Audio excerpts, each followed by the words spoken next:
খাগড়াছড়িতে পাহাড়ি কিশোরীকে দলবদ্ধ ধর্ষণের প্রতিবাদে সদর ও গুইমারা উপজেলায় চলমান ১৪৪ ধারার মধ্যেই গুইমারার রামেসু বাজারে আগুন দেওয়ার ঘটনা ঘটেছে।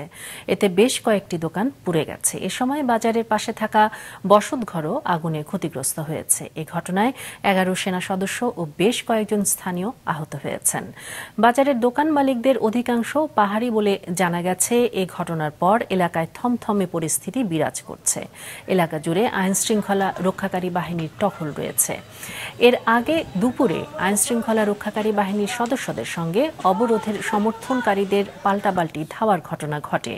এ সময় গুলির শব্দ শোনা যায়। এর আগে সকালে জেলা প্রশাসনের সম্মেলন কক্ষে পার্বত্য চট্টগ্রাম বিষয়ক উপদেষ্টা সুপ্রদীপ চাকমার সভাপতিত্বে মতবিনিময় সভা অনুষ্ঠিত হয়। উপদেষ্টা পরিস্থিতি নিয়ন্ত্রণে ১৪৪ ধারা কার্যকর ও অবৈধ অস্ত্রধারীদের আইনের আওতায় আনার জন্য প্রশাসনকে নির্দেশ দেন। আপনারা ১৪৪ ধারা দেবেন, সাথে সাথে লোকজনকে তুলে নিয়ে যাবেন।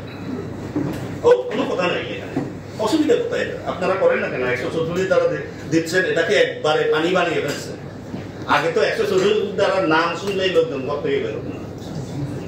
দয়া করে এটাকে একটু দেখেন যে যাদেরকে পাবেন তিন তত্ত্বাবধায়ক, এই তো ৪৪ ধারা,